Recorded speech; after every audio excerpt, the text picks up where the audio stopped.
Good morning. The Republican National Convention just wrapped up in Milwaukee, with Donald Trump officially getting the endorsement as the Republican candidate for president, naming J.D. Vance as his vice presidential pick.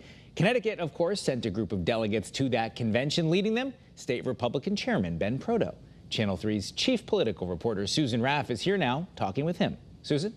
Thanks, Eric. The festivities wrapped up with an extended speech from Donald Trump Thursday night at the RNC as he officially accepted the nomination to be the Republican candidate for president.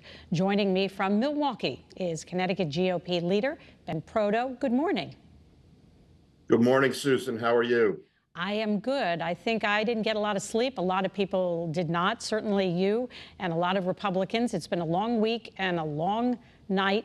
But from what we could see, a lot of enthusiasm at that convention. Oh, absolutely. Monday night, which was the first night of the convention, when Donald Trump came into the arena, the city of Milwaukee could have turned off its entire electric grid, and there would have been enough energy and electricity to have light up the entire city of Milwaukee and probably even beyond its borders. It was that electric. It was that exciting. The energy just never ceased. It just continued to build and build and build until he talked to us on Thursday. The speakers were great. The program was great. One of the things that our chairman said, he wanted a world-class convention. We've had a world-class convention this week. One of the things that I think people wanted to hear from the former president was a message of unity.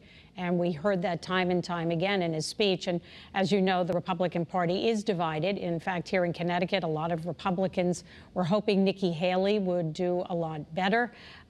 Did he say enough at that convention to convince Republicans to come together despite their differences? Well, I think so. He talked a lot about unity, not only for the Republican Party, but for America. We need to be, if we're going to be truly strong and truly great, we need to be a united country. And we understand we have differences of opinions and political philosophy, and that's all fine. But he talked a lot about our party being together, working together. He made a comment, Susan, that really stuck with me, and I'm really hoping it will resonate with Republicans across Connecticut, is that if we take our energy of fighting each other, we can't succeed. For far too long, people in Connecticut, particularly Republicans in Connecticut, have continued to fight with themselves. And as a result, we've seen less and less electoral victories and electoral success. And I believe, and I think Donald Trump believes, that the way that we win is we become united, we work together, we move the ball down the court together. And that's how we be victorious on election night in November.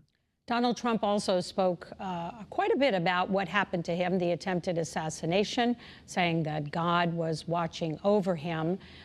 He was pretty sensitive about what had happened to him, saying if he had just turned his head a different way, the outcome, and he would not be there that night.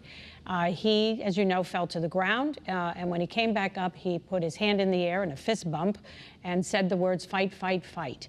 And that became somewhat of a mantra last night Thursday night at the Republican National Convention. But I believe you were on the radio this week saying that the former president told you that he wished he hadn't said that or regretted saying that. And that was, quite frankly, Susan, I misspoke there. That was my third interview by 8 o'clock in the morning. And previously, we had been talking about Joe Biden saying that he had regretted making a comment. And quite frankly, I confused the two. He never said that. He's never said that. We were very excited about fighting, and we understood what he meant by fighting. He meant fight for our country, fight for our American values, fight for the land that we love, fight for the country that we love, fight for our families. And as a result, I think you're going to see us going forward with a very positive message on how to change America and how to move America forward. And as a result, we have a situation now, I think, where at the end of the day, you have to really look back to Ronald Reagan's words when he once asked the question, are you better off today than you were 4 years ago? And the answer to that question is no, you're not. American families are not. Connecticut families are not. It's become substantially more expensive, both for groceries, energy, gasoline, insurance, everything that we do. And I think the best line that I heard this week from just an average person, under Trump, I had money left at the end of the month. Under Biden, I have month left at the end of the money.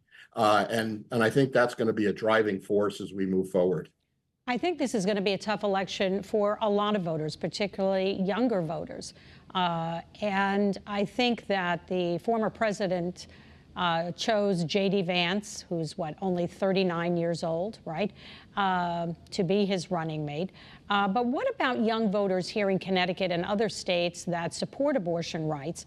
J.D. Vance has been very clear that he's anti-abortion, even under cases of rape and incest. That could alienate a lot of young voters.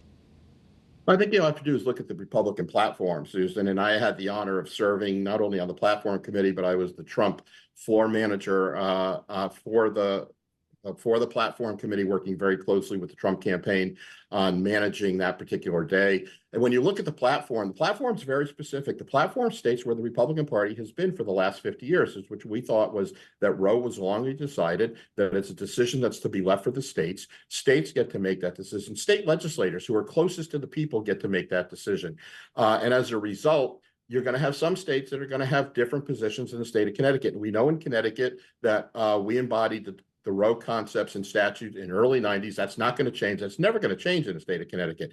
But under the platform, we do say that we oppose late-term abortions, but that we do support prenatal care. We do support access to birth control, and we do support the use and access to in vitro fertilization.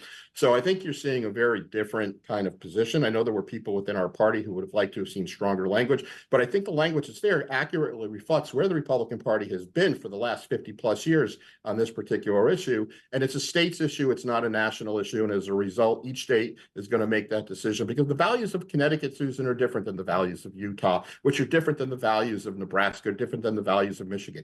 And that doesn't mean their values are wrong and we're right. It means we all have different values. It's one of the reasons people choose to live in particular places, and those states will make those decisions based on the values that they see appropriate for their state.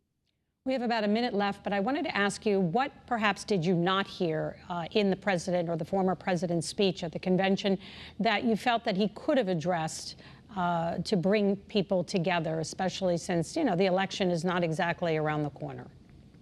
Yeah, I think he actually did a really good job about it. And look, when we talk about turning the rhetoric down, I think it's more about turning the vitriolic rhetoric down. And politics is a rough sport, and people's records, people's positions, people's agendas, people's visions are fair game for attack, for discussion. And I think what I heard from the president is that's what we want to talk about. We want to talk about how we're going to make America great again, how we're going to move our country forward, how we're going to become the most respected country in the world again, how we're going to be able to take care of our folks. And Susan, I really appreciate all your time today. I have to wrap you up. I have a hard out here, but I hope you have a very safe trip back to Connecticut. And we want to thank you for joining us here on CT24. Eric, we're going to throw it back over to you.